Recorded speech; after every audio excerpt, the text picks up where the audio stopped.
சிரிக்க வைக்கிறதுக்காண்டி வராங்க. அப்படி என்னதான் ஜோக் சொல்லி சிரிக்க வைக்கிறாங்கன்னு வாங்க பார்க்கலாம். என்னடா அது, 2 பேர் வந்திருக்காங்களே, இப்போ என்ன பண்ண போறாங்க தானே பார்க்குறீங்க. சில பல ஜோக்கை சொல்லி உங்களை சிரிக்க வைக்கிறது மட்டும் இல்லாமல் அவங்க சிந்திக்க வைக்கிறதுக்கும் வந்திருக்கோம். ஏய் சின்சான், நான் ஒரு நம்பருக்கு கால் பண்ணடா, அந்த கால் போகவே இல்லடா. ஏன்? டேய், ஒரு நம்பருக்கு கால் பண்ணால் எப்படிடா போகும்? 10 நம்பருக்கு கால் பண்ணாதடா போகும். மகாராஜோட மனைவி காத்தடிச்சா பறந்து போயிடுவாங்களா? ஏன்னா அவங்க தான் பட்டத்து ராணியாச்சே, அப்ப பறக்கணும் தானே.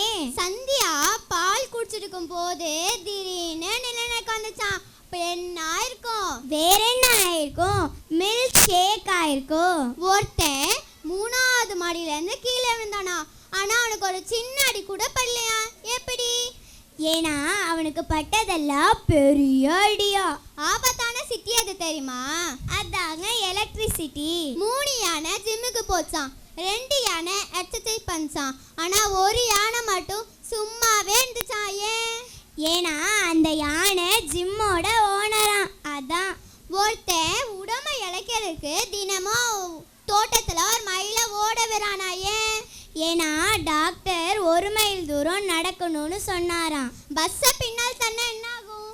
வேற என்ன ஆகும்? பின்னு உடஞ்சு தான் போகும்.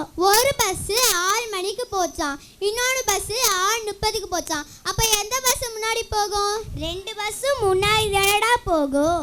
ஒருத்தனுக்கு மட்டும் இன்டர்வியூ போகவே பிடிக்காதா. ஏன்னா அவங்க அப்பா தான் 4 பேர் கேள்வி கேட்குற மாதிரி நடந்துக்க கூடாதுன்னு சொன்னாராம். உயிரே இல்லாத விலங்கு எது தெரியுமா? அதாங்க கை விலங்கு. ஒரு ஆறுல மட்டும் தண்ணிக்கு பலா பாலா வருதா. ஏன்னா அது பாலாரா. தேங்க்யூ. உங்கள் ஜோக்ஸ் NS கிருஷ்ணன் கூறியது போல சிரிக்க மட்டும் இல்லை, சிந்திக்கவும் வைத்தது. கலைவாணருக்கே டஃப் கொடுத்துட்டீங்க போங்க.